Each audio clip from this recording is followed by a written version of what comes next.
Rebonjour, de retour ici au musée de Monsieur Henri Egalgi et je suis juste à côté d'une robe de Touloulou, le Touloulou au patrimoine immatériel de l'UNESCO. C'est un grand projet mené par l'Observatoire régional du carnaval guyanais et nous en parlons ce matin avec la deuxième vice-présidente et aussi chargée de communication, c'est Guylaine Jean-François qui nous a gentiment invités ici chez Monsieur Henri Egalgi. Bonjour Guylaine. Bonjour. Comment allez-vous? Ça va très bien, Bon, merci. pourquoi ce lieu ici? Pourquoi chez Henri Egalgi? Chez Henri Galgi, parce que c'est quand même un lieu de mémoire Mhm. où il y a, comme vous allez pouvoir autour de vous, voilà, une exposition des costumes, en tout cas de ce qu'il a pu utiliser pour pouvoir faire ses défilés dans la rue. Et c'est vrai qu'on avait été avec l'Observatoire régional du carnaval guyanais, on était venu l'année dernière avec les congressistes Ouais. qu'on avait invités pour le colloque sur les bals masqués, qui étaient ravis de découvrir ce lieu. Donc voilà, c'est pour ça qu'on vous a invités ici ce matin. Très bien. Et en plus de surcroît, Henri Egalgi est aussi un acteur de ce carnaval et il participe à vos travaux, hein? Tout à fait, Voilà. tout à fait. C'est vrai qu'il nous soutient et puis il nous reçoit aussi dans ce lieu, voilà, pour faire de la sensibilisation, pour informer les gens sur le carnaval. Enfin, Très bien. Un peu plus tard, nous découvrirons ce musée de Monsieur Henri Egalgi. Alors revenons un peu à notre fameux Touloulou, ce personnage, ma foi, mystérieux, personnage que beaucoup découvrent maintenant, mais que certains connaissent depuis de nombreuses années. Et d'ailleurs, c'est pour cela qu'à l'initiative de Monique Blérald, qu'il y a eu cette tentative de l'inscrire au patrimoine immatériel de l'UNESCO. Alors, dernièrement, j'en parlais avec Monique. Elle me disait, Tano, nous avons franchi un premier pas. Nous avons fait comprendre à la population guyanaise l'importance de cette inscription. Il y a une reconnaissance au niveau national et maintenant, deuxième phase, c'est au niveau international. Alors, C'est comment ça. les choses se passent? Alors, c'est vrai que là, on est inscrit à l'inventaire national français. Ouais. Donc maintenant, ça nous permet d'être candidat pour le mondial, d'être inscrit sur la liste représentative de l'UNESCO, de l'humanité. Donc maintenant, il y a un certain nombre d'étapes aussi à passer, il y a un certain nombre d'actions à mettre en place. C'est-à-dire que pour être inscrit à l'UNESCO, il faut pouvoir justement être sur la visibilité de ce patrimoine-là, d'où d'avoir des lieux de mémoire comme par exemple comme ici chez Monsieur Egalgi. Il faut pouvoir mettre en place des actions pour valoriser ce patrimoine-là. Donc c'est la raison pour laquelle nous avons pouvoir, avec des acteurs politiques, socioprofessionnels, associatifs, mettre en place justement un plan de sauvegarde, puisque le but c'est ça, hein, c'est de l'inscription au patrimoine, c'est de pouvoir sauvegarder le Touloulou du bal Paris masqué et d'être dans la transmission, qu'il fasse son entrée à l'école, d'être dans des engagements éducatifs, enfin bon. Alors, le faire reconnaître au niveau national, c'est une chose, hein, même le projet au niveau international. Mais aujourd'hui, est-ce que ce Touloulou est reconnu au niveau local? Est-ce que vous sentez qu'il y a une fierté à dire que le Touloulou nous appartient, nous avons envie qu'il ait une reconnaissance au niveau international? Oui, je pense que oui. C'est vrai que on a eu des retours très très positifs suite à l'inscription au niveau national. La population est venue nous encourager, les politiques aussi. Et c'est vrai que du coup, il y a eu un engouement. Il y a un engouement par rapport à cela et puis ça nous permet, si vous voulez aussi, de pouvoir montrer la légitimité de notre patrimoine, de notre culture guyanaise et on voit justement qu'il y a des actions, justement vous avez vu peut-être avec Madame Sesto, la valorisation du patrimoine avec à l'aéroport, l'arrivée avec des Touloulous, voilà, il y a quand même un certain nombre d'actions qui sont mises en place pour valoriser ce patrimoine-là. Il y a une fierté, je pense, aujourd'hui d'être inscrit au national. Alors, il y a eu quelques actions qui ont été menées, notamment, vous avez fait circuler un peu partout dans toutes les communes de Guyane, là où il y a de l'ambiance en période de carnaval, et bien, cette possibilité pour de signer, des signatures ont été recueillies. Est-ce qu'aujourd'hui, vous avez fait le bilan du nombre de signatures? Et puis, dans quelle commune cela a eu le plus de succès, le plus d'impact? Alors, le plus d'impact à Cayenne. À Cayenne, Néanmoins, on a eu des signatures de Kourou, Saint-Laurent, nous sommes déplacés à Mana, enfin bon, on a quand même sillonné un certain nombre de communes de la Guyane, et puis aujourd'hui, on est à 10 000 signatures. On va continuer à faire signer nos pétitions puisque pour pouvoir arriver au niveau mondial, on veut justement prouver qu'il y a une adhésion de la population et c'est essentiel justement pour pouvoir être inscrit au niveau de l'UNESCO. Ouais. Mais vous en attendez quoi exactement? Être inscrit au patrimoine de l'UNESCO, Ouais. est-ce que cela a une valeur pour vous particulière? Est-ce que ça rapporte, je ne sais pas moi, des sous? Est-ce que des touristes vont venir découvrir ce Touloulou? Quel est vraiment le but? Ben, c'est un peu tout ça. Ouais. Il y a un impact certain, en tout cas, sur le tourisme, Ouais. puisqu'on est inscrit au niveau mondial. Donc, c'est vrai qu'on est sur une liste représentative avec un certain nombre de patrimoines aussi au niveau du monde. Également, ça permet effectivement de faire partie d'une organisation internationale, de pouvoir échanger, mettre en place des colloques, également de pouvoir valoriser et de pouvoir bénéficier aussi de fonds, parce qu'il y a un fonds effectivement du patrimoine mondial qui peut permettre effectivement de se déplacer ou de mettre en place au niveau local des actions de transmission, de créer un lieu où le touriste qui va venir, pas forcément en période de carnaval, mais qui va peut-être venir au mois de juin, pourra trouver un lieu effectivement où il pourra connaître l'histoire du Touloulou, son évolution. Ouais, mais est-ce qu'il ne fallait pas passer par là d'abord? Est-ce qu'il ne fallait pas commencer par là, à savoir avoir un vrai musée du carnaval, un lieu où les gens pourraient venir découvrir les différents costumes, la façon de s'habiller, la façon de se préparer? Est-ce que ça ne manque pas Ben, je pense que ça va impulser, justement. Ouais, maintenant qu'on est inscrit au niveau national, ça va pouvoir impulser ce type d'action-là. Et puis, comme je vous dis, on a mis en place un copil où maintenant on est en train d'organiser justement un plan de sauvegarde, un plan où il y a l'aspect touristique, économique, culturel, qui ne sont pas négligeables. Et je pense qu'à partir de là, effectivement, parce que c'est vraiment de la concertation entre différents membres, on va pouvoir mettre en place quelque chose de concret. Qui fait partie de ce comité de pilotage? Tout le monde? Alors, des élus, des socioprofessionnels, associations, voilà, et de la population qui sont pour la valorisation de ce patrimoine. Alors, vous savez qu'il y a des petits secrets au niveau du Touloulou. Je vais vous poser une question. Pour pouvoir défendre le Touloulou, pour pouvoir en parler avec autant de ferveur, est-ce que vous vivez le Touloulou intensément et vraiment à l'intérieur? Alors, je ne serais pas une bonne membre de l'Observatoire régional du carnaval guyanais si je vous répondais, en tout cas. Une Touloulou ne dit jamais qu'elle fait Touloulou. D'accord. On est d'accord. C'est pour savoir. Ça commence par ça. Je voulais juste le savoir. L'anonymat commence par ça. D'accord, c'était pour le savoir. Alors, c'est une question, voilà, nous avons la réponse. Nous savons maintenant que, voilà, il arrive parfois que Guylaine soit dans un des dancing de la place.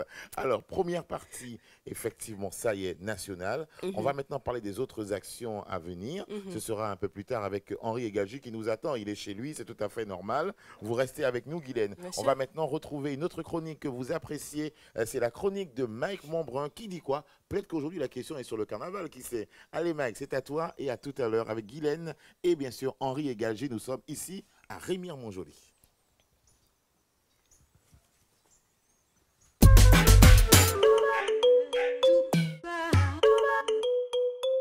Est-ce que vous faites du sport? Bon, moi, ça va faire 35 ans que je fais du bodybuilding, à raison de 6 jours par semaine. D'accord. Voilà, et puis à peu près entre 1h30 et 2 heures par jour. Oui, je fais régulièrement du sport en quartier, avec les copains, un peu de foot, marche à pied, un petit peu de course à vélo. Donc tu es un grand sportif? Je fais ce que je peux, mais bon, c'est vite fait. C'est pas grand chose, mais de temps en temps on le fait parce qu'on a besoin de se décrasser les poumons. Et puis on se sent bien après. Je fais du sport depuis 2 ans. 2 ans? Oui. Alors c'est bien de faire du sport? Oui, c'est bien. C'est pour prendre soin de soi et un petit peu aussi son corps aussi. Est-ce que tu as un but particulier? Oui, je veux un corps de rêve, comme on aime à dire, une taille de guêpe, parce que c'est toujours bien quand on met un linge que ça tombe tech sur soi, voilà. Oui, je pratique du football et aussi du street workout. Du quoi? Du street workout, ça consiste. C'est quoi ça? C'est du renforcement musculaire aussi et de l'entretien. C'est bien pour l'esprit, pour le corps. Voilà, la partie physique et la partie esprit. Oui, je pratique une activité sportive, c'est le fitness. Et pourquoi ça? Pourquoi tu as choisi le fitness? Parce que je trouve que c'est une activité qui fait du bien et surtout que ça sollicite tout le corps en fait. Donc les jambes, les bras, le tronc, enfin tout. Et donc est-ce que toi, c'est dans un but particulier ou quoi? Oui, pour perdre du poids justement. Et donc je trouve que c'est très bien en fait. Et ça marche? Oui, ça marche, il y a du résultat. Au début c'est un peu dur. Et après, dès qu'on a le rythme, ça va tout seul et puis voilà quoi, on peut plus s'en passer en fait. Dernière partie de Bel Bonjour la Guyane. Nous sommes toujours chez Monsieur Henri Egalgie. Et là, on va s'asseoir pour discuter, pour échanger avec Henri, mais aussi toujours avec Guylaine Jean-François. Alors Guylaine, c'est vrai que nous sommes quand même bien ici. Hein, Très bien. Ce musée d'Henri Egalgie. Est-ce qu'au départ, il voulait en faire un musée? Tout à l'heure, on lui posera la question. En tout cas, c'est un lieu de préservation de notre patrimoine et de valorisation aussi. Alors, tout à l'heure, on parlait des actions qui seront menées. On arrive à la fin du carnaval. Est-ce que après ce carnaval 2018, vous allez poursuivre au mois de mars, d'avril, de mai, de juin? Quelles vont être les grandes étapes à venir? Alors c'est vrai qu'on nous voit beaucoup pendant la période de carnaval, mais sachez que l'Observatoire travaille toute l'année. Ouais. Puisque effectivement l'année dernière, pour pouvoir être inscrit au niveau national, il a fallu monter un dossier, un inventaire, qui est quand même un dossier qui est lourd. Et c'est pour ça que là, pour la suite, on a aussi un dossier à monter, on a aussi des actions de valorisation à mettre en place, des actions éducatives à mettre en place, un plan de sauvegarde à mettre en place. Ouais. Il va falloir prouver à l'UNESCO en fait qu'on est présent au niveau local, qu'on fait de la transmission.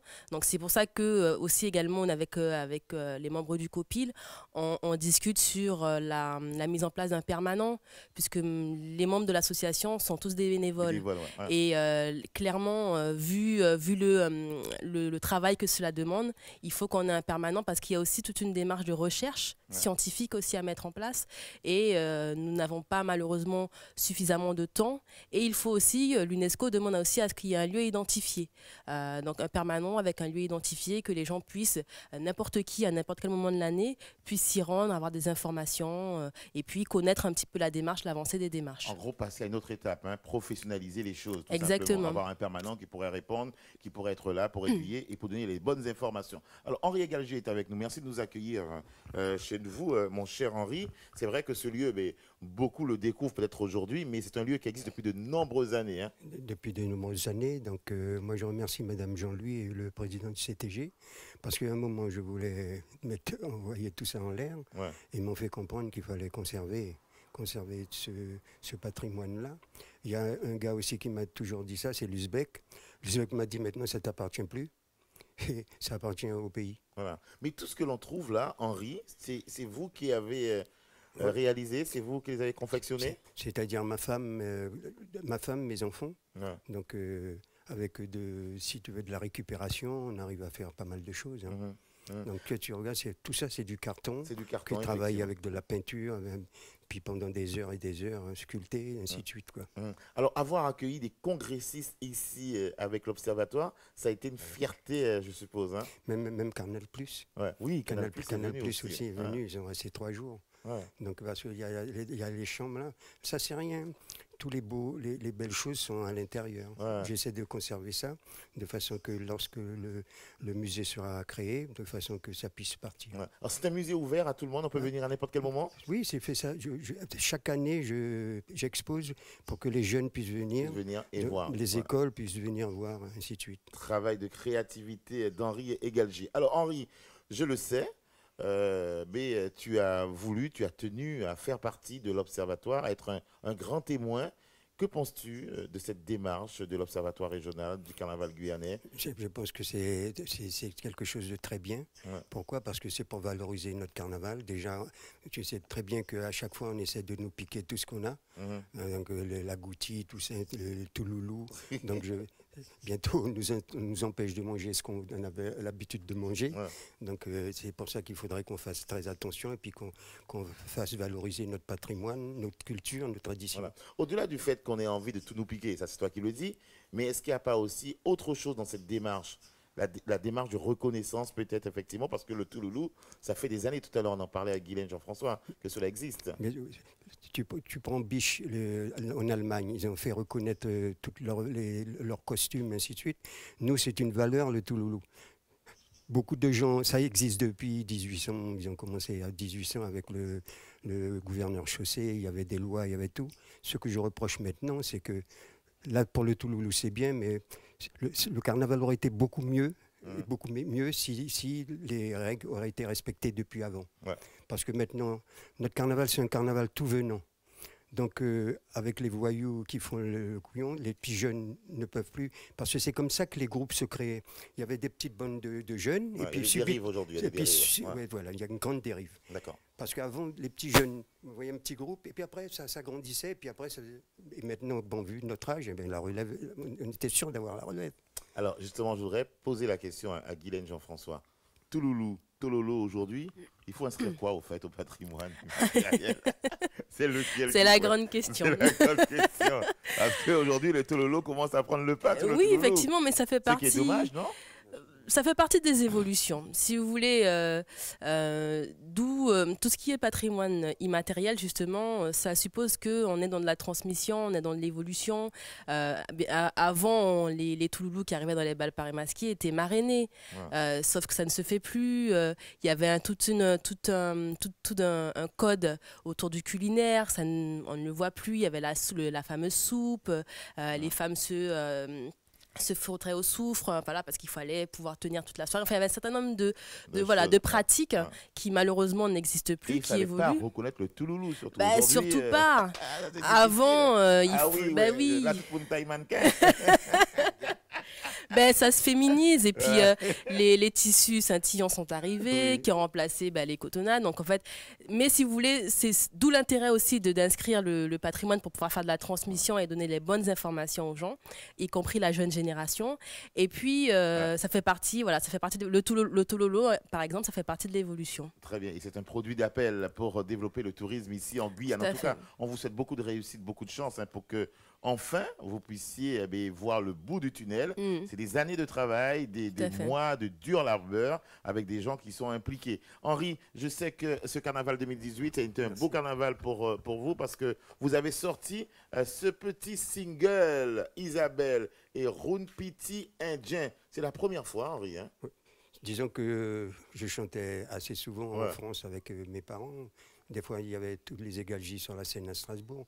Mais vu mon travail militaire, ainsi de suite, après au CNES, j'ai préféré rester comme ça. Donc, mon cousin a voulu que j'enregistre. J'ai déclaré 5 chansons.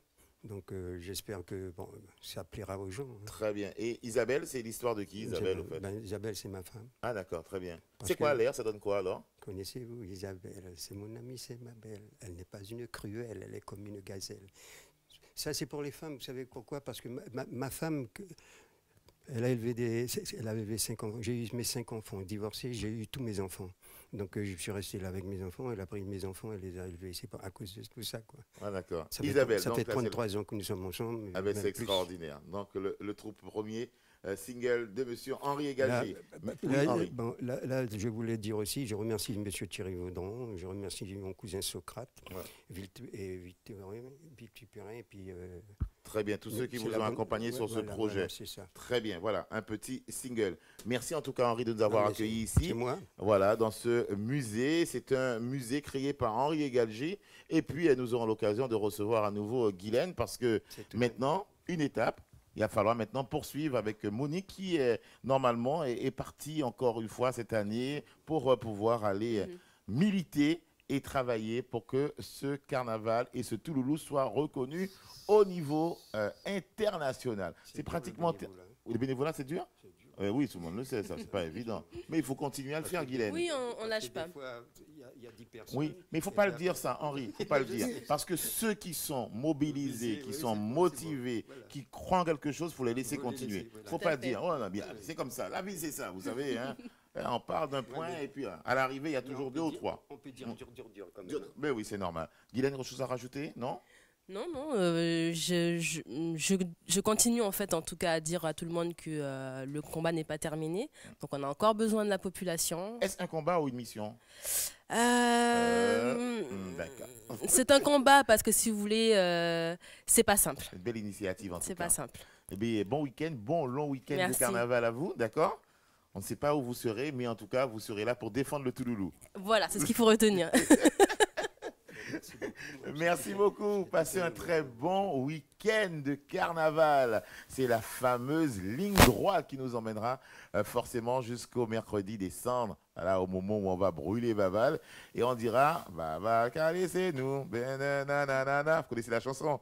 Merci, bon week-end et à bientôt sur Guyane la première. Mais déjà, dimanche, nous serons ensemble pour la parade de Cayenne, une parade nocturne avec toute l'équipe. On vous proposera forcément de vivre les meilleurs moments, les belles couleurs du carnaval guyanais. Bon week-end, soyez sages et attention sur les routes. Ciao, ciao.